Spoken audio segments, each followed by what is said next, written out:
يا مرحبا بك. وين تشتغل؟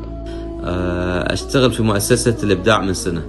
أتخبرك كم تستلم في الشهر؟ 5000 درهم. بس هذا اللي تستلمه؟ ما يسوى عليك التعب اللي تتعبه. فأصبح هذا الشاب كارها لعمله وطلب رفع الراتب، فرفض صاحب العمل فأصبح بلا شغل. كان يعمل، أما الآن فهو بلا عمل. سألت إحداهن زوجته عندما جاءها مولود: خبريني، وش قدم لك زوجك بمناسبة الولادة؟ تصدقين ما أعطاني شيء. معقولة؟ ما جاب لك شيء؟ ليش ما لك قيمة عنده؟ ألقت بتلك القنبلة ومشت. طلقني، أنا ما عندي قيمة عندك. لو عندي قيمة عندك على الأقل تعطيني هدية. ليش يعني أنا ما أستاهل؟ جاء زوجها ظهرا إلى البيت فوجدها غاضبة، فتشاجرا وتلاسنا واصطدما فطلقها. من أين بدأت المشكلة؟ من كلمة قالتها امرأة. يروى أن أبا مرتاح البال فيقال له: لماذا لا يزورك ابنك كثيرا؟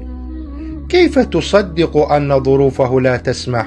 فيعكر صفو قلب الوالد ليبدأ الجفاء بعد الرضا. إنه الشيطان يتحدث بلسانه. قد تبدو أسئلة بريئة متكررة في حياتنا اليومية، ولكنها مفسدة. لماذا لم تشتري كذا؟ لماذا لا تملك كذا؟ كيف تتحمل هذه الحياة أو هذا الشخص؟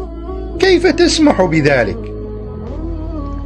نسألها ربما جهلا أو بدافع الفضول أو الفطاوة، ولكننا لا نعلم ما قد تبثه هذه الأسئلة في نفس سامعها. مضمون القصة أو الرسالة: لا تكن من المفسدين.